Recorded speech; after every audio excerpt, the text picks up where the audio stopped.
I think we're going to war for real. I'll tell you one little story that I probably have never told anybody before. We got hit with a NVA sapper company supported by infantry. It's not easy, and that one was tough, but fortunately it worked out for us. Welcome to War Stories, conversational military history. All right, what's going on, everyone? Preston Stewart with Sayer Payne, back on War Stories today, joined by Ethan Long. Ethan, thanks for taking the time to do this, man. Oh, it's an absolute privilege to be here. Thank you so much for the invite. Yeah, so cross paths via the internet, modern communications, right, on TikTok, and so Ethan goes by Habitual Line Crosser there, which is a pretty awesome name. I'm really bad at that, actually, now that I think about it, like coming up with names. Sayer and I have talked about naming things for a little while, and it's gotten really bad, but Habitual Line Crosser. I got it from my commander, believe it or not, at my last unit. I was his battery trainer, and per the .86, we had it was supposed to be a 6-month train up, and they gave us 90 days, and they're like, it's real ambitious. I was like, it's stupid, but I'm gonna get it done. I'm gonna bend some rules. And I broke a lot of rules. And my commander's like, you should have been in a lot of trouble. You're a habitual line crosser, but you get results. And I was like, thanks for playing to my strengths, sir. Dude, that's a tagline now. Yeah.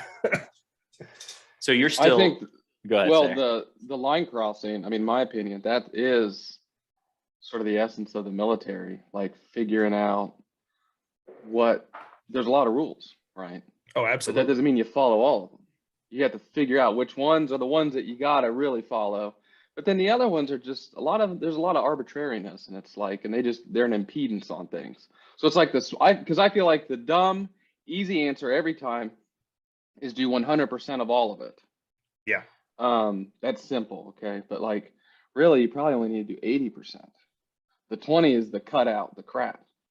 And I would just like that sort of, that attitude. There's a cavalier approach with, well, I'll say, like, that's that balance with like the officers and the NCOs of like, because when you're an officer, you also don't want to know how the sausage is made sometimes. It's I've had many of those conversations with like platoon leaders and stuff. Like, just don't ask questions. I'll get the results you need. Don't ask. Yeah. You're still in today, right? Yeah. I'm currently at the missile defense test detachment. So Kind of sounds like a cool job.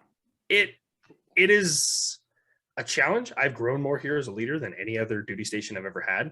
It has really tested my patience, and it's honestly a privilege. I get to be on the forefront of missile defense technology, and I get to give feedback directly to the developers and everyone else. So it's really cool. I got to be the first soldier in history to do a missile flight test on the new system. So I got to shoot down a couple of UAVs. It was a good time.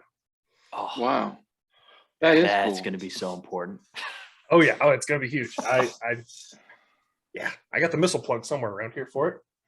That sounds like a job that doesn't have a lot of soldiers around. Are you kind of a one-man show right now, or do you actually have a team out there you're working with? So we have around 120 people at our detachment. It fluctuates most of the time. Like when I was still a platoon sergeant, because right now I'm taking a back seat because I'm about to leave. I was in charge of all of fire control, which was our 14 Echoes, which the Patriot fire control guys. Gotcha. And my platoon, my first sergeant, when he finally showed up, he because we had a few different first sergeants, he didn't like it because he would see my formation one day and I'd be like, hey, 42 assigned, 38 present, and he'd see a bunch of people. And the next day we'd have a test start and I'd be like 42 assigned, 3 present, and he's like, what the fuck? So it's you had to learn to trust people, because I mean, I was in charge of a section of a test, not even a full test, but a section. And I had people spread out over 150 kilometers in multiple directions. And they were doing 2-hour drives in TMPs every single day to get to where they were supporting the mission. So you really got to learn to trust people and off on their own. I always think of air defense as 14 series air defense artillery. And Yep.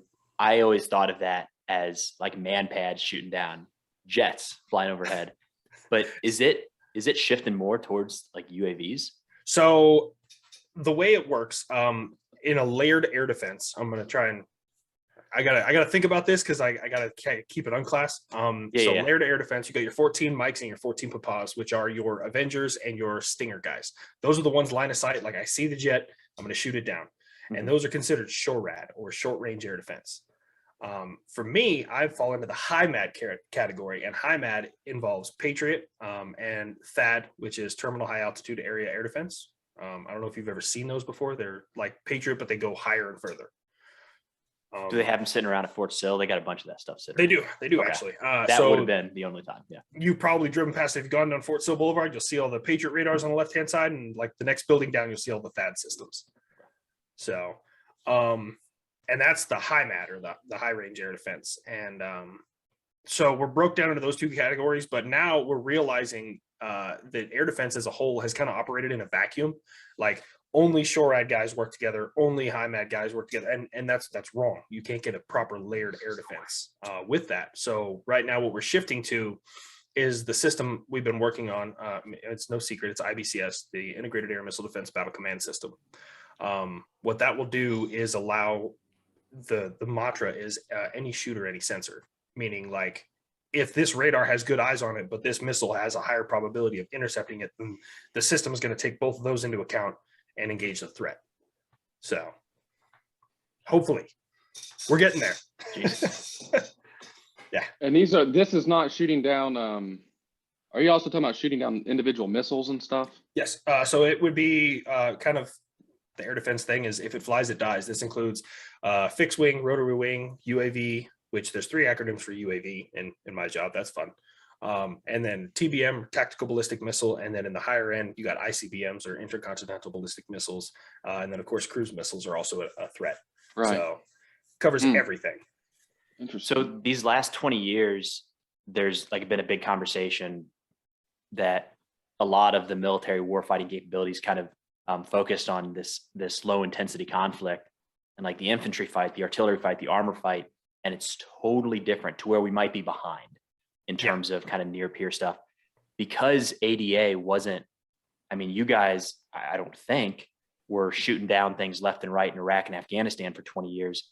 Do you think the same gap is there, or were you guys able to kind of keep progressing where the rest of us kind of stagnated? So interestingly enough, air defense continued to grow when the rest of the Army was downsizing, like during the, it was Obama administration. That's when I reclassed. It was right after Afghanistan. I went to re-enlist and they said, hey, tankers are downsizing, pick a new job or get out. So that's how I ended up in air defense. Okay. Which I think is, honestly, I'm so glad I did it. At first I was like, oh, these pogues, and I'm a combat guy and stuff. But every day I learned something new. It is physically impossible for any person, even the CWAB, the Chief Warrant Officer of the branch, to know everything there is to know about air defense. It's just such a huge pot of information. So I get to learn something new every day. But with that, to what you were saying is air defense. So when everyone else ramped up their deployments to like Iraq and Afghanistan, air defense was still at a high op tempo. And then now everyone else is downsizing. Air defense is still at a high op tempo. And I actually I sat in a meeting with some of the bigwigs, and the solution is not to create more air defense battalions, which air defense battalions are money pits. Like a third of the Army's entire budget goes to air defense. I don't know if you guys know that. Actually, it's a little over a third. It's closer to a half. Yeah. It's an absolute money pit. That is it that technology? Is that it's very expensive. Very, very expensive. So with that, everyone else is now like going to garrison type military, and we still, in an average air defense battalion, at least HIMAD, you're going to spend 12 months out, 24 back, if you're lucky, 24 back. But that's how cyclic the deployments are. It's just, they're not real combat deployments, I guess you could say. They're surveillance missions mostly. You're stuck in somewhere in the Middle East and you're watching the skies to see if anything happens. But you have these high, actually this is on class, I can tell you this, in about a 6-month span, roughly every 6 months, most people don't know this, there's around 150 missiles, ballistic missiles thrown around the Middle East. And they're very careful at where they throw them. Iran throws them into Iraq. Iraq throws them into Saudi Arabia. Like they're very careful at where they throw them, not to throw them at like U.S. allies, but they throw them constantly. So every time the idea comes up of, hey, we can downsize the amount of air defense we have there, whoever the CENTCOM commander is like, no. They stay there. So we have been to the wall. Honestly, air defense is tired. We're very tired because we are constantly deployed. We are constantly moving, constantly getting upgrades. It's a nightmare, really. I didn't know you were a tanker before you did this. I was, yeah. I loved what I did, but Uncle Sam saw fit for me to change jobs. Where'd you go? What'd you do? As a 19 So I enlisted in 09, and then of course went to Fort Knox, Kentucky before they transitioned to the Maneuver Center of Excellence. That was right at the end, wasn't it? One of the last. Yeah, I was. Yeah. I think it was like 3 classes after me. So I did that, and then went to Fort Carson, Colorado, where I was assigned to 1st Battalion, 22nd Infantry Regiment. It was a combined arms battalion, so 2 companies of armor, 2 companies of infantry. And right before Afghanistan, Rain, stop. Sorry, I hear her jingling. I'm sorry. Dog walking around. I love it. Yeah. So right before Afghanistan, it was really weird. Like a lot of people, they get weirded out and they're like, you were in 11 series. How did you run patrols? Right. And it's so hard to explain every single time because so right before Afghanistan, they're like, hey, we need to send more people. That was the big push. It was 2010 when they did the huge push into Afghanistan, and they ran out of infantry divisions. So they started grabbing from 4th Infantry Division. They were like, hey, let's grab these, heavy mech infantry guys. Mm-hmm. And so 9 months out, they took away our tanks. They plussed my company up with infantrymen from the other 2 companies. So they lost a platoon. They gave us a platoon, and we split up that platoon to ours. And then we ran patrols, and I carried an M14 EBR in Malajad, Afghanistan for 9 months, 11 months. Sorry. Where did you say? What region? Malajat, it's south end of Kandahar, right next to Fish Mountain. I mean, I could probably pull it up on Google Maps. You were in the South, and what were the months? It was July 2010 to June 2011. That's hilarious. Yeah, we were June to June, 10 to 11. That was Kandahar. So you know where ANCOP headquarters is? I think you must. I don't know where you were in relation to us. We were in I'm trying to Bari pull district. up. I'm trying to pull up a Yeah. map, and I can't spell anything in Afghanistan, so it's not helping. Let me see. Let me try and name some of the bigger FOBs that were around the area. Dan District Center. You familiar with that one? No. Were you near the city, Kandahar city itself? Yeah, we were just south of the city. We were probably like, I 50 can't even miles remember. west, 20 miles. Yeah, an west. hour. Maybe an Okay. hour west. Okay, yeah, you Of guys were way Kandahar out of my City. AO. Yeah, So we were okay, but yeah, we were So the surge. I you totally guys- get you having to have battle space, right? We had a whole field artillery battery that took land ownership away from 82nd Airborne Infantry. Yep. And they were doing infantry patrols. That was actually exactly what happened to us. It was an 82nd unit. I can't remember what company, what battalion or whatever, but we showed up and they're like, hey, you guys want to get shot at? Like, just like that, like super, like chill, like, and we're like, fuck it. And that was our first tick, was outside of Bazarche, Afghanistan. It was fucking, it was a good time. Think about Wild that for a West. second. Think about that. Think about how it was in certain areas. And this wasn't just Afghanistan 2010, but just hey, do you want to get shot at real quick? Yeah. Like there was a stretch where like I'll you go could just be show like, you. yeah, watch this. Yeah. Yeah. And- let's go over here and get fucking shot at. Another point to that real quick is you just said 82nd in Kandahar City, and we're talking 82nd an hour west. And they were stretched thin, right? Before we got Very. there, all these units were stretched real thin, and then we're putting in battalions where companies were, Yeah. or platoons were, a huge surge, really. Come to They think had a about it, just platoon cop. reflecting. Yeah. In our AO where we were at, they had 1 platoon cop, and then they had the provincial reserve, which is like in charge of the whole area. And by the time we left, we had 3 platoon cops, a battery headquarters, the provincial reserve. Like we built up a lot just compared to what they had. Yeah. That was a pretty serious year in Afghanistan. Oh yeah, it All wasn't times hell, but I together. could see it from there. Yeah. I It felt in was, it. Felt like hell to me. I'll be totally honest with you guys.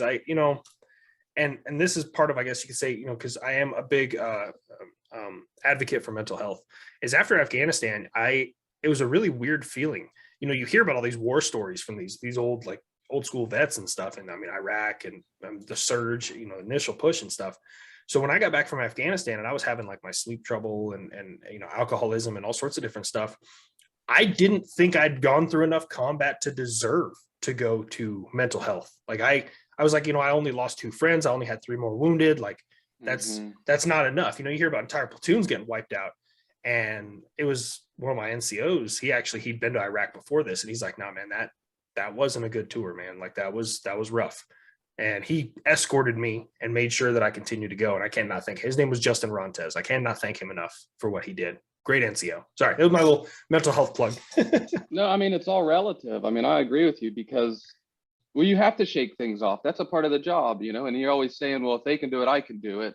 It's like, and it's never good enough, right? And it is in an era, we're about the same, we are the same era. I mean, I commissioned in 08 and got out in 12, but my bending time was in 09, deployed in 10, you know, it's just, I came home, had a year, and then I got out, essentially. But, and so in that era, as you know, it's like, people had like 2 or 3 years in Iraq and stuff. Yeah. Just going into Afghanistan, and to think that like a 1-year deployment, it's like, that's nothing, you know, and it just feels like nothing because when you see all the other people with just multiple deployments. But my take on it after being out for like 10 years is like, when I'm sort of shooting the shit with people at like like I went to a wedding where there was a bunch of, you know, kind of like ROTC guys, and because it was a college friend's wedding, and kind of hearing their stories. It'd be like one story of that one time a mortar round came in, or that one time an IED went off and it maybe didn't go off all the way, or that one time the bullet sort of zinged by. And I just kind of like sit there, I was like, man, I have several stories of all of those categories. Like multiple stories. And it just feels different, you know. And so I definitely relate to what you did over there, you know, for that sort of deployment. And then like the Iraq guys, I agree with you, like what you're talking about with that, with your sort of mentor. A lot of people were saying this was not what Iraq was, right? This is a whole different animal than whatever that experience was, which was completely different. And I couldn't relate to whatever they did over there either, you know. Absolutely.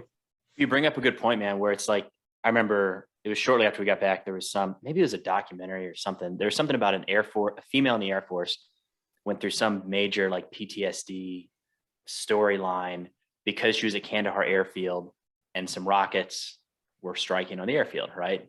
Like you went through Kandahar airfield. It's a city.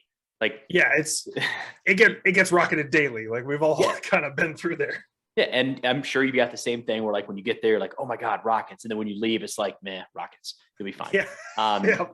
But, you know, I remember looking at that and thinking that's crap. That's nonsense. How dare she kind of thing. But the reality is for me, maybe that didn't register. But for someone else, that could be the life-changing event. And we had other soldiers that went through things that they just carried on. Not a big deal, but it could have crippled me if I was in their shoes. Some of the things like Sayers guys, we had a suicide attack, and some of Sayers guys picked up the body parts after. And I think that could have broken me. Like knowing what they did, I'm not sure I could have come back from that. But some of them seemed like, or at least they put on the face of, it's just hard to tell. I mean, that's the tricky part, is because what you're talking, it's all relative, right? So even that woman in Kandahar, like for her, it's 100% of trauma, right? For her proportion of what she's feeling, and that's what matters, is how she feels, not how we feel. It's like, that was the worst of the worst of the worst, you know?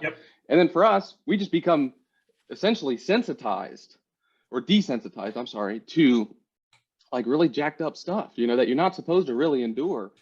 Just like the Afghan people, you know, they carry a lot of trauma, and that's what they've been through, so much hardship. It's, you know, to see like a father who loses his son because some bullshit firefight, to not be as reactive as you would think, because you know what, this isn't his first rodeo with like just tragedy. Because it's like, they knew nothing but that for like 40 years.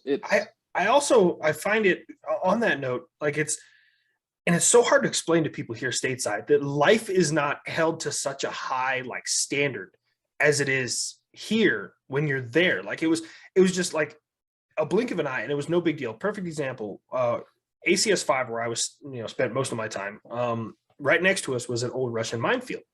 And one guy, he was a straight up capitalist. He used to dig up the mines and use them to go, like he would dig as far as he could into the mountain for gems and stuff. And then he would put a mine in there and shoot it with his AK and blow it up. And like, that's how he would get in further. Like, I got to hand it to him. But then there was another guy that like, we just caught him out there digging one time. So we're like, all right, what is this guy doing? Is he going to try and kill one of us? Right. So we walk out there and we're like, hey, what are you doing? And he had a beef with his neighbor and was digging up landmines to put in front of his neighbor's door. Like it's just no big deal to them. Like it doesn't matter. He told you about it. Yeah. Well, he wasn't fighting it. He's just like, I'm going to go kill him. Like, well, they have the code. That's that Pashtun Wali stuff too, because who knows what the neighbor did? If the neighbor did an affront or whatever that was egregious, the guy has to met out justice to like retaliate. And that's what was our endless cycle with that Pashtunistan, essentially, region of where we were. It's old school. With the disclaimer that lays over everything we talk about here, Ethan does not speak for the government, does not speak for the army. When things kind of ended in Afghanistan in August, did that hit? I mean, I've talked to some guys where it's just whatever. Other guys really struggled watching things kind of unravel. Where'd you sit in all that? So for me, it was bittersweet. You guys have been there. I've been there. There was two ways to win the war in Afghanistan, and both of which are impossible. One of which we tried, which was a counterinsurgency fight. We tried to convince the local populace that, not killing each other and being better to one another was a better option, which is always going to be a very, very difficult, daunting, and overwhelming task. Option number two, it is an option. It is not an option that any country should ever use, is complete extermination. The only way to get people to stop killing each other is making sure there's no people left there. Let's be honest. But so it was bittersweet. I knew that no amount of time there for the U.S. forces could ever get that to stop. And I knew that the Taliban were just patiently waiting until we left. The thing that bothers me about it, and like as soon as it happened, I sat there and I was like, I now have a deeper understanding for Vietnam vets than I ever thought I would have. Like that's what hit me, is like I understand how they felt and why they were so mad, and like why they get so mad when people say we lost Vietnam, because it's the same thing. I mean, and I actually, because of that, I started digging into the history of Vietnam, and I understand why it's so ludicrous to say that we lost. The same thing in Afghanistan. It's like I show up at your door every day for 20 years looking for you, and every time I find you, I whoop your ass. And then 20 years later, I just stop showing up. Did you win? No, that's not how that works. I haven't heard that comparison before. Like that's just not how it works. So it was very very heavy to me. And then immediately after that, I was deployed to the East Coast as part of Operation Afghan Welcome. So I was working with those people directly. I didn't know you did that. Yeah. That's really cool. I don't know. That had to have been, I know Sayer's done a lot of work trying to get some of the guys out. But I haven't talked to anybody who's been on the U.S. side kind of receiving. Yeah, there was actually three of us in Mill Talk. There's a lieutenant colonel who's actually just retiring. Chris, I don't know if you know who that is. Chris Kehl, Kehl. He's a light colonel. And then Farrell Side was also on it. Yeah, cool. Yeah, so we would all talk very regularly. Wow, no, that's cool. Yeah, I knew a couple interpreters that have been helping out, and it, the thing is the SIV interpreter, those are the allies that we were supposed to be getting out. The whole point of that evac, and it was about 90,000 people total, about 16,000 interpreters themselves, and then the rest would be their spouse and then children under 21 who are eligible. So 90,000. And then the fall, the collapse happens, and we fly out around 125,000 in August to here now, to the camps you're talking about. And of that 125,000, only about 8,000 of the 90 made it. And to so the U.S. And so what it means is the vast majority of what happened was, it was just you got lucky.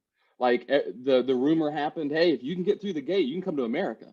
And so you got Kabul shopkeepers and things like that, just bringing all their family through. Very little vetting process. It's just getting people vetted in the security sense. Yeah. And biometrics, right? To make sure they're not popping hot on that. But if they were clean from no weapons and no biometrics, there wasn't like a step 3 saying, okay, wait, are you on the list of actual people who work with the United States government and are in danger because of that? That third part didn't happen. And so there are a lot of people here, and hey, they're just trying to immigrate here. But it also, what remains is 80,000 of the 90 still stranded. I had this weird feeling when it all kind of came down. Be interested in your thoughts here, Ethan, but like a guilt almost, because I can look back. I left Afghanistan for the last time at the end of 2012.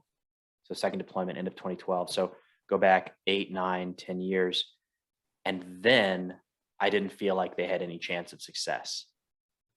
And it was like this weird feeling of guilt of like, but if I saw that, I wasn't alone. Like we would sit around talking about it, how there's no way these guys are going to succeed.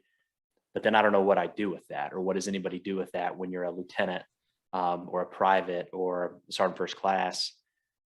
It's like the writing was on the wall for a long time at the lowest levels. And I guess we just assumed that maybe higher up it was different. You're not wrong. I mean, hell, I was a PFC specialist when I was there, Yeah. and I saw it. Like I felt like we were spinning our wheels. It's like every time we found a cache or an IED, it was just there was another one waiting for us. There was nothing we could do. I mean, there was no end in sight. There was one glimmer of hope, like right towards the end of my tour, it was May, I think. Some guy, really smart guy, he hopped on his little moped and he rode from Helmand over to us, and he spoke English. It was the only Afghan I ever met that spoke English. I was searching him. He pulled up his little motorcycle and I'm searching him, and he goes, "You want to find Taliban?" And I'm like, "Whoa, wait, what?" So immediately I'm like, I'm a little suspicious here. What's going on? Right. And called the Terp over, called my squad leader over, and I was like, "Hey, this guy says that he knows where the Taliban are," right? Which we all know was the biggest problem in Afghanistan. If we knew where they were, we could go and handle it, but we just didn't know because they were hiding. And he gave us like a bomb making facility. He gave us a bomb maker. He gave us like, they found suicide vests, but he knew that they would kill him if they caught him talking to the Marines in Helmand. So he came and told us, we passed word to them. They actioned on the intel, got everything. He came back to us. We paid him like 15 grand. Like we paid him well for that information. So I was like, that's generational money in Afghanistan. Big time. When I was there, 47-1 was the turnover rate. I don't know what it is now. Like that's get your family out of the country and start a life somewhere else, I believe. Yeah. What happened to that kid, I wonder? I'm curious as well, because I mean, hell, they went after our the guy that used to pump our what is not septic, the porta-johns out. Yeah, they went after him. We found him executed in his truck. Oh, so I thought you were going to say they. I thought you were going to say they threatened him. No. They knew how to hit us where it hurts, and it sucks, because like he was just doing a job and he was getting paid well for it. Like we pay. We don't. It's not slavery. It's not indentured servitude. We're not like, we're Americans. You will do this, or we're going to threaten you. Like we pay well for all the services that we have. Like we take care of the people. And it's really frustrating when stuff like that happens, because it's just an intimidation tactic. And it took us like 6 months to get another one. Well, it's the devil's money, right? So it's just completely tainted. It doesn't matter how much it is. Probably the fact that it is a lot more than an Afghan could pay for the service. Yeah. That's the sin. And that's how they view them as traitors and justify that thing. I mean, we had one, I think it was a shit sucker too, where they made him a scarecrow, put a sign around his neck, like an intersection. Ouch. This is what happens. That was still when we were ripping with we ripped out with second ID at our spot. What was cool that happened in May though? Bin Laden dying. I feel like that is a great experience to have on deployment. I gotta share this. Yes. We were pulling into Kandahar airfield. Where I was staying at during that time, I was at we called it the Strong Point. It was just an Afghan dude's house. If you actually go on YouTube and you type in Afghan cribs, there's a young Private Long who shows you around where we were living with a GoPro. So it's still there. Out. Yeah. We would walk from there 2 kilometers to ACS 4, which is where our trucks were. And then we get in our trucks and we head to Kandahar Airfield. So we did all this before the sun came up. I pull into Kandahar Airfield right as the sun's coming up. And I'm like trying to get through traffic. And there's like a lot of traffic on Kandahar Airfield for some damn reason. We were trying to park down by the boardwalk because we wanted to go get some food and shit. Yeah. And there's a dude running around, no shirt, has like 30 PT belts on him. And he's screaming, "We got him. We got him. The war's over." Like he's opening truck doors and yelling at people. I don't know who this guy was. We're all going home. It was the strangest shit I ever saw, man. Oh yeah. I mean, it's one of those things. It is cool to get those that news over there. I feel like we were on a mission. We just did an air assault and we were like creeping in at dawn, and it would have happened just a couple hours prior. And company commander put it out on the net to, I was a platoon leader. And so it was just cool to be able to disseminate that to the guys, like fucking killed him last night, just 2 hours ago. But back to what we were talking about earlier, though, who would have thought, back to August of this year, that was 10 years ago when we killed them. And we did do the surge and saw the situation on the ground and what it was like. And so to me, my feelings of it is bittersweet, and it is the complete abandonment of our allies. That's what has me frustrated. When you make a promise and then just break it, I had a lot of problems because that's now me breaking that promise. They're making me a liar, and I don't appreciate that. But the fact that we were still there 10 years after all of this happened, Yeah. to me is the bigger issue. I got to get a Bin Laden story, and it's not fair that you guys both get to do that and I don't. That same mission, middle of nowhere, Afghanistan, like not right off the highway, not Kandahar City. This one I think was right up close to the border with Helmand, so like out there. And the soldiers are excited about the Bin Laden's dead. So I remember them telling one of the Afghans, because we're doing those bats and hides, getting their biometrics, and say, "Hey, did you know Bin Laden was killed last night?" And the Afghan responds, "Correct, we heard. Died from cancer." He's like, "Uh-oh." If that news made it out here, I was a third that day, Sarah, but if that news made it out here, just, walkie-talkies and cell phones, like, we have no chance. Yeah. If they got that message that fast, and then you've got some Americans saying, no, we got him. The U.S. killed him. I'm like, well, it was probably the cancer. Yeah. That's incredible. That's crazy. Propaganda, it's a crazy powerful tool. It was in World War I, World War II, and now like we're seeing that's the first like instance of propaganda I've ever heard in the global war on terror. That's crazy. It was hours before. I mean, because it literally had to have happened when we were getting prepped on the helicopter, because I think it happened like 2 a.m. or something, and you load birds at 3 a.m. And to think, wow, I didn't know that story. So interesting enough, this is the first time I've actually talked to people from different units that were in Kandahar around the same time I was. So you guys were there was two big things. One, the start of the fighting season when that spring came around, and they hit everything in Kandahar. Like Kandahar, I thought that this shit looked like Star Wars. There was fucking tracers going everywhere. I was hearing RPGs. There was A-10s doing gun runs. Like Kandahar went to hell. But come to find out, at the end of it, at least from our battalion, we had one casualty. A guy blew out his ankle when he jumped out of a tower to avoid an RPG. So, I mean, overall, that's saying that, hey, we locked horns and they walked away. They ran with their tail tucked between their legs. So I don't know do you guys remember that, the start of the fighting season in 2011? Like March, yeah. I mean, it got real hot. I mean, we were going out, not even far from the strong point. Basically, I was a Delta. So I was infantry, but I was in a Delta company, which is a heavy weapons. And my whole platoon was 21 guys. So basically I had a section. Okay. I'm one of the 21, the medic is one, the platoon sergeant's one, RTO. So don't have a whole lot of maneuver elements. So just 2 squads. But anyway, that's all we did was just go outside the COP in March, and because the winter was pretty quiet. We conquered in September. Yep. Got the strong point, held it all winter, doing those humanitarian patrols, right? Avoiding all the IEDs and trying to poke at the caches and find that sort of crap. But then the kinetic stuff didn't really kick off till March. But it was like almost daily where we're going black. Where did this come from? Yeah. We're sounds shooting about right. rockets all the time, predators, all sorts of assets. Almost a daily occurrence. I mean, we're shooting tow missiles off the strong point. Oh, Jesus Christ. Yeah, we were in sector when that happened.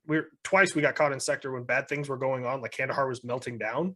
Once was when the fighting season started, and we were just told RTB time now. I can remember running through alleys in Kandahar, like with an M14, our whole squad, we're just trying to get back to the fucking strong point to like hold the line more or less.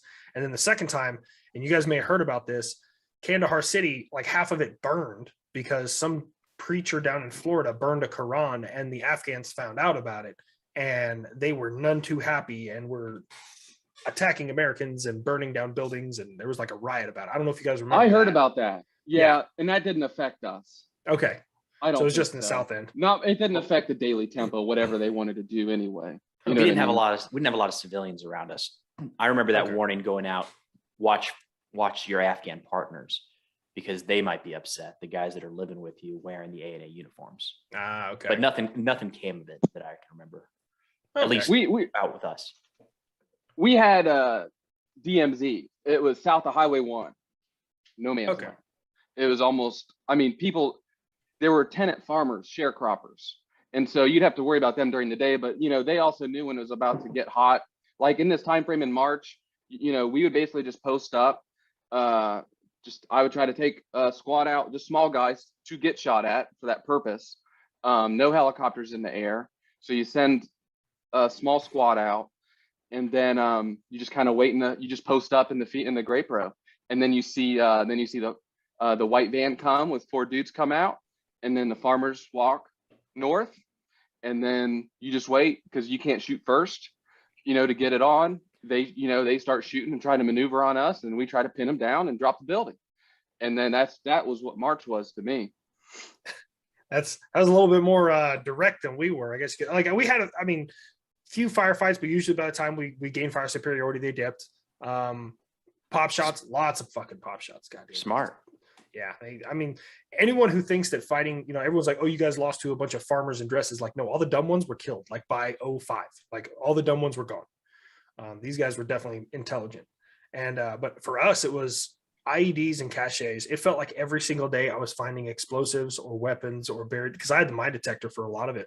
And I just carry that thing around and I'd get a hit and I'd start digging. It was actually, saw my Arcom hang. I don't know if I still have that hung up. It says like, I found 11 improvised explosive devices and captured 1 insurgent. I was like, damn, I didn't realize there was that many.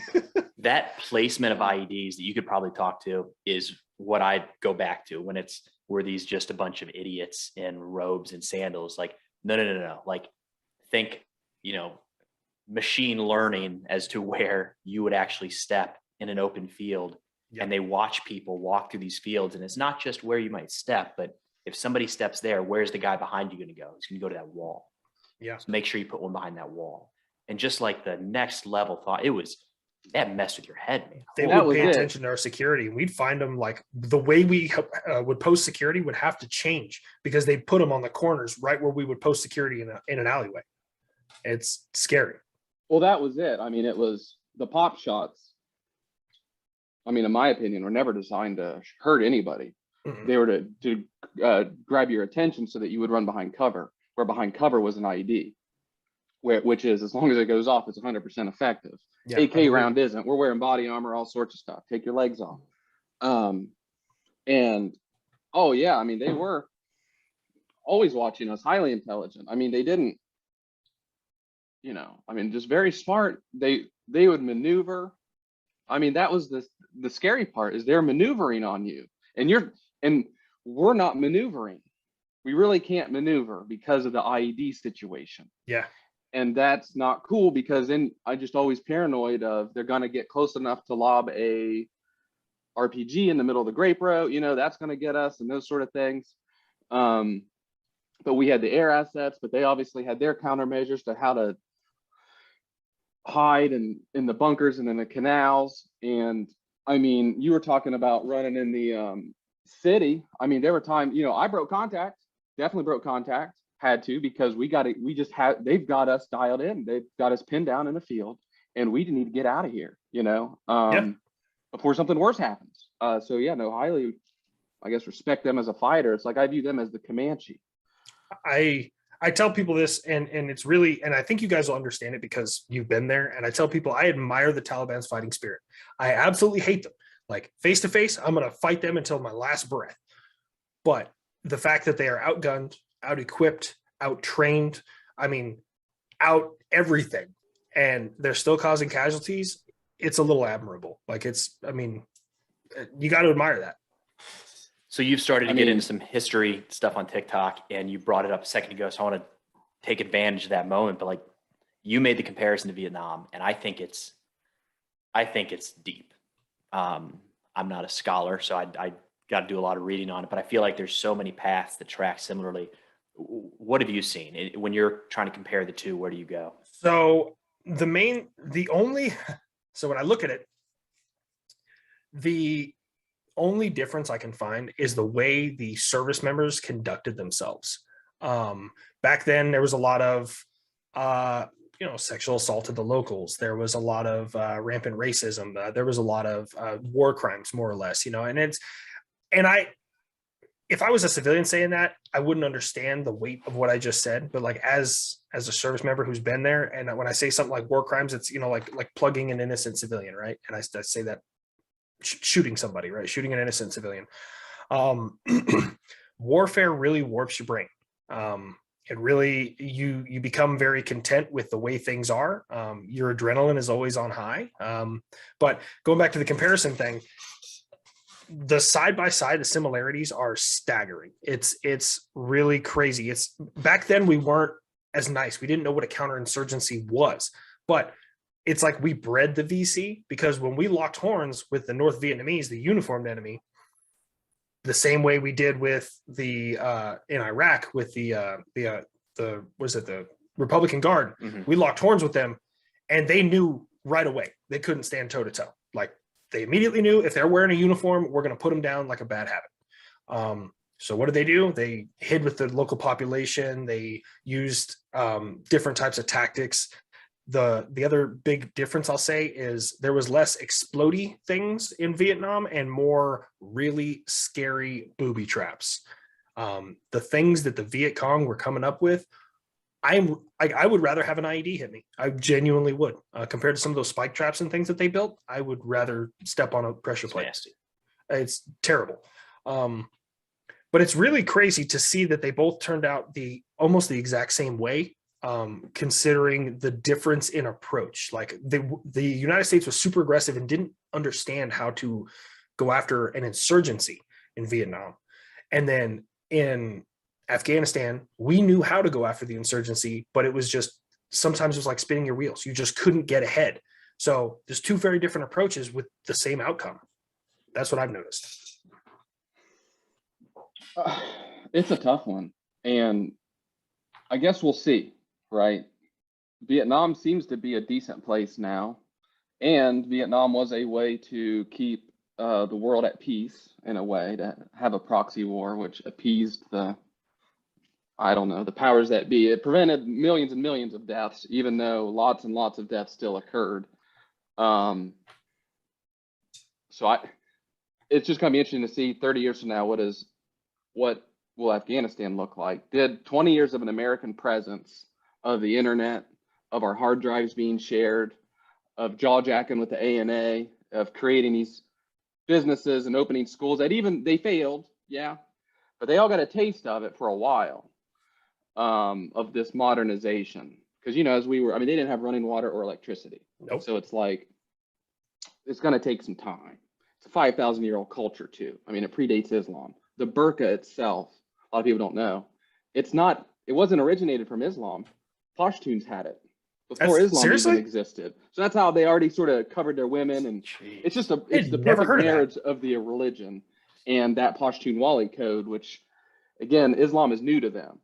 So I just wonder and hope, right? I hope that part of it, just our involvement there, our presence, can help shape things, because at least the Taliban right now are trying to play ball to get that humanitarian aid.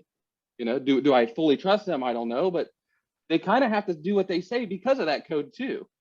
Can I say something on that actually? And this is, I'm a chess player and I'm a tactician by trade. Okay. This is just what I enjoy. And a lot of people are saying, well, you don't want to recognize the Taliban as a government because there's a lot of bad things that can be said with that. Okay. Problem.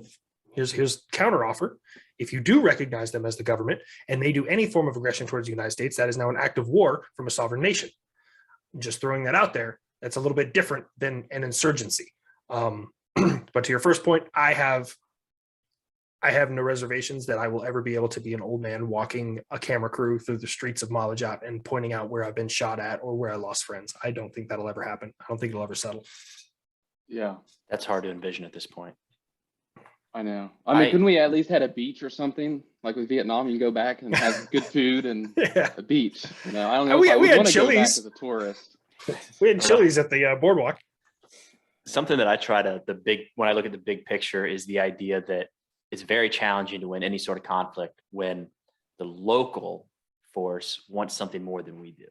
And I think that was the case in both Vietnam and Afghanistan, where the United States just was never going to be as invested from day one in the success, the peace, the stability of Afghanistan, of South Vietnam, as the people who lived there.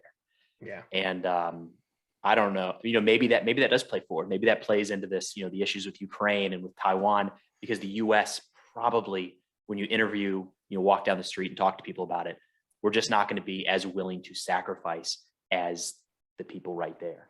Absolutely. I don't know. That's my little takeaway. But to your point, you can get into tactics, you can get into strategy. I think there's a lot that mirrors it. But I think that's probably just counterinsurgency versus a standing army. Yeah. It's a standing army is always going to be easier to fight. And like jumping back to what I said about the extermination thing, and this is why it's such a difficult thing. And everyone in states, they watch war movies and they're like, oh, you were over there just offing people and shooting with, hip firing your machine guns. And no, obviously. And what people fail to realize, and you guys understand this, it's really bad when we have to end somebody's life over there. It's terrible. Aside from the obvious reasons of it's just not something any human should have to do, it's really bad because most of the males over there, the military age males that we're fighting, have between 3 and 15 kids. And if they're lucky, most of them are male. And they're telling their kids that they're fighting for freedom and they're fighting, these insurgents that are in their home. And what happens is we don't even have to do anything. They could put their knee on a pressure plate and off themselves. And all of a sudden we've taken one problem and turned it into however many more with his children in the following generation, because all they know is that their dad died fighting the infidels, right? So it's a really, really hard thing to do. I can't think of a way to get through something like that. With that code of justice, that sort of is a requirement of vengeance, retribution, eye for an eye. Yeah. That's all. I mean, you have the emotional thing, forget the religion and all that. I feel like most sons are going to be salty and pissed off about that scenario, right? Just in general, you could be atheist and just be pissed off. But then you combine this not hardcore, but hard ingrained culture of a requirement of retribution. I mean, that's the kindling, for an ever eternal flame almost. Yeah. If you're going to try to persuade through violence, at least. That's why they just are hard to beat or haven't been beat.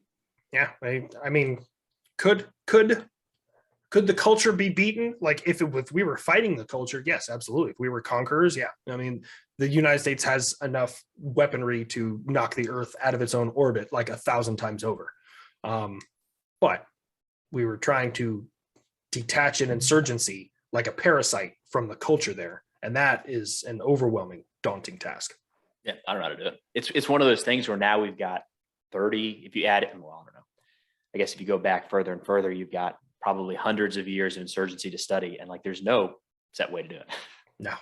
There's not that's one thing I've talked to a lot of folks about now is it's not as though we had the answer and just chose not to do it. Nobody can figure it out. We didn't just stop one step short. If we just would have maybe provided a little more humanitarian assistance in Kabul. No. It wasn't one thing. we weren't very close. We don't know. Yeah. I think and I thought this back then, it was because I think the ultimate answer is time and education. And as powerful and rich as the United States is, yeah, no amount of money can give you more time, which is what education also requires time. So it's just a slow process of when the South lost the Civil War, it wasn't all of a sudden, oh, okay, we're all happy and integrated now. You guys had this new rule. It did not work that way. Because people are born with a certain mindset of core beliefs that they'll always hold. And that's what we're battling right now. So, and then it's almost like pockets of the world. It's just, we're slowly globalizing, you know what I mean? Out of our tribal cultures and things. We all started, every single region of the world or ethnicity all started sort of tribal and which has nepotism and those sort of things and those old hardcore codes of justice. And so it just takes time for all of us to hopefully finally get the technology and sort of see that it doesn't have to be violent. You don't need violence to solve your answers. Isn't that the goal? If we put aside all of our differences as humanity and all came together, we would have intergalactic travel by the end of the century. I guarantee it. Just throwing that out there. It's So like a Star Trek world, right? Yeah. Yeah. Not a Mad Max one. No. Yes. Speaking of coming together, let's go back to the kind of how we cross paths on the internet. You put out a ton of content across quite a few platforms, and it's really positive. I mean, you're making fun of people from time to time, but I would say it's an overwhelmingly positive message, especially with veterans and military. There was a rant you went on a little while ago about what are we doing, dividing? We're supposed to build each other up. Yeah. How do you kind of walk the line, being essentially a public figure while still being in the military? So that's really interesting, actually. I think that my good deeds done in one will bridge over to the other. So if an infantry guru and I have talked on this in depth. He's an active duty sergeant major. I don't know if you're familiar. Okay. We've talked about this in depth, and the military itself is changing, and social media is an incredibly powerful tool. And what we're going to find out is in 20 years, the Army is going to look back and realize like, oh man, I really should have like cared about soldiers' social media and their social media conduct and what they were doing. And Knox is drinking water. I'm sorry. He's so damn loud. You're good, man. So what we decided is if we can build this platform and start projecting some of this positive leadership stuff, it can either be used as tools to teach leaders, what could be a right answer, because there is no right or wrong answer to leadership. There's so many different approaches. But it gives soldiers an ability to realize that me as a senior NCO, infantry guru as a senior NCO, and I mean, commissioned officers and everything, we're all human. And we can, and of course, Dirty Bird Fitness has spoken to this on more than a few times, is, humanize the rank. I'm a human just like you. So the days of, and this is coming directly from USASMA, the days of NCOs running through the motor pool and just knife handing and screaming at everybody are gone. Like those don't exist anymore, because you need to be approachable. You need, like, there are times, where I'm going to fucking tear into a soldier, but I need them to want to be around me. So with that, when people at my job now, they're like, hey, I recognize you from TikTok. And I'm like, cool, that's great. The person I am on the internet is different than the person I am here. I'm all about the job getting done. I am a mission-oriented individual, but I will go to bat with you 100 times out of 100. And I think that they still watch some of my videos and like, well, what is he talking about? And it's also a way of holding me accountable. For sure, yeah. So, if they're like, hey, you said this, but you're doing this, that's not one and the same. I can be like, oh shit, I need to check myself. So I think it's mutually beneficial. And I really wish that the military had less of a stigma about it. Like the Marine Corps has a real bad stigma about social media in general. The Army is, it's okay. The Navy, from what I've seen thus far, except from one chief who's known as Nautical Demon on TikTok. There's another chief. What's his name? I can't remember his name. But they're both positive leadership. And you're starting to notice that the younger generation, these kids who make these stupid, dancing, whip and nay TikTok videos, they gravitate towards them because they want to learn. Did you say whip and nay? Yeah, I did. Okay, no, I just make sure I heard that. Pretty dated, so it should. Yeah. I'm an old man. All right, give me a break. I'm with you. So they gravitate towards a lot of these leaders, and if I can, through the lessons that I've learned in my experience, obviously I can talk to my platoon every single day, but that's 30, 40 people. I now have a following of, minus the bots, probably 100,000 people. So with that, if I can reach out to that many people and provide some experience and stuff and help them be better than me and not make the same mistakes I did, then I've done my due justice as a leader. And that's the way that I look at it. I know that's a long drawn out answer for that. Sorry. That's a good answer, man. I have a generally similar view to that, because I'm asking you, how do you walk the line while you're in uniform? And I guess technically being in the reserve, all of those rules probably still apply to me. And I somehow don't think they do in the back of my mind, which is probably a good thing, because then I'm a little more free to go. But anyways, something that I've thought, more on the outside, I like seeing a lot of this stuff because I think there's a big gap between civilian and military, where people view the military in a certain way, be it robotic or whatever. And the minute somebody puts something on Facebook or now TikTok and it goes out to the masses, and they can see Ethan, habitual line crosser, is just a normal dude, it might change the perception that the military really is just a group of normal people that chose one path instead of another. We didn't, come out of the womb different, than grow up different, than just normal people. And as I went through some civilian jobs, I noticed that there's, there's a lot of assumptions, right or wrong, and because there's not a lot of interaction. And 20 years ago, if you didn't know somebody who was in the military, you would never have these interactions. Now you can pick up your phone and a 16-year-old can get a pretty good idea of what it's like being an air defender in the Army. I think it's great as someone who's been out, just straight out for almost a decade, because that there's a significant, just my experience, significant leadership gap. That word leader, I find it offensive how it gets abused in the civilian world, like corporate world. And because what they are managers, and managers are focused on just the result, just straight up result, which can be a number. It's quantifiable, easily trackable, but the leader focuses on the process, and then they know that the result will follow. And there's the faith element of the people that you're with. And, it's like you're the composite of the 5 people that you associate with. And that's the best part about, in my opinion, the military is you're associated with people that make you better, because as we were talking earlier, it's like, because you always know, personally that story of, well, I barely done anything because I know a dozen people that have done way more than I have, because I'm sitting right there with them in this, at the round table. Yeah. The Knights of the Round Table, and you get it. And that's just a training meeting, just drinking coffee. And what in actuality you're doing is you're soaking in from the wisdom tree, just constantly. And from people from all 50 states, from various backgrounds, ethnic to socioeconomic, everything. And just getting that variety and just a taste of something different is tremendous. And what I think is interesting about TikTok, as crazy as this might sound, I think that can help contribute to who you surround yourself with. It's not real. You're not actually sitting at the table, but the way that platform exists, if you fill it, and it is, by the way, if you fill it with negativity, that's a shitty table to be around. And I'm sure that'll make you feel bad.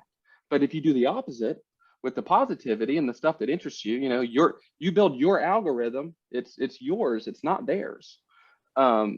If you make it good, I think that positivity can, you can soak in the wisdom tree from these people that you wouldn't have otherwise done it. And for me, it's been refreshing, just as someone who's been out, where it's like, on the one hand, you love what you did and you're proud of it, and it's like all inspiring to the people that do it and miss it in a way, but at the same time, you don't want to be that guy that just puts tries to put his old football Letterman jacket on 20 years later, and living in the past. And so anyway, I'm just talking about me as like this consumer veteran civilian guy now. I think it's just been a really good platform. And so I just encourage, because it does take guts to do it. It's not normal. It's discouraged. It's uncomfortable. But that's what leaders do. That's how they operate. Because they're taking that gut instinct, and that's a hard ride over the easy wrong. And so no, I think it's awesome that you're doing it, because the vast majority of people won't. And if they do it, they're doing it to get the likes and the cheap pops. The one thing that I will say that is the most frustrating thing in the world to me, and I'm sure. Do I go by Preston, Mr. Stewart? I don't know. I'd be offended if you call me Mr. Stewart. Yeah. Hey, old habits. Respect thing, I guess. But anyways, so I'm sure you experience it too. Is the no name, no profile people who just jump in your comment section and have nothing but negative stuff to say? Like, I don't understand how a human wakes up every morning and they're just so angry at the world. They're like, I'm going to just hide my face and talk trash on Facebook and be a disappointment to my parents for the rest of my life. Like, it's like when people cheat at video games. It makes no damn sense to me. Like, there's no gain to get from it. Like, it doesn't, and it's so frustrating. And sometimes I play into it, and sometimes, like most of the time, I just block them immediately. Like, I ain't got time for you, dude. It's one of those weird things that shouldn't mean anything. When user 17483 says your face looks stupid, like it strangely does, right? Like, yeah, 1 out of 100,000. But yeah. Well, again, here's my take on it, was because you guys are the contributors, I'm more the consumer on it. And it's like, the way I see it with the comments, number one, you're always going to have them. You know that. But then number two, that's the faith part of the results, what you guys are curating. And it is the positivity. So the people that tend to watch your stuff, the vast majority of them are on that wavelength, you know, that authentic wavelength. And so they should be your guardians, and they are. You know, you don't have to chime in because you've got this asshole is outnumbered 10-1 in reality. But that's the real world too, right? In your unit, if somebody's talking shit about you behind your back and you've got that rapport with your soldiers, somebody's going to step in and be like, oh, hold on. Yeah. It's really hard to build that, though. That is the best analogy for leadership I'll say that I ever got. Best two pieces of advice.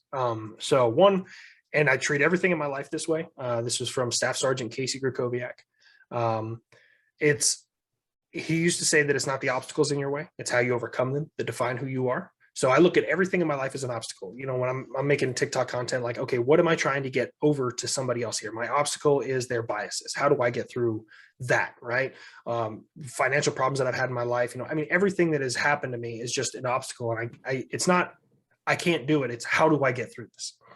And then number two is about leadership. It's an imaginary or invisible gray line, depending on how he was saying it, right? And this line is not straight.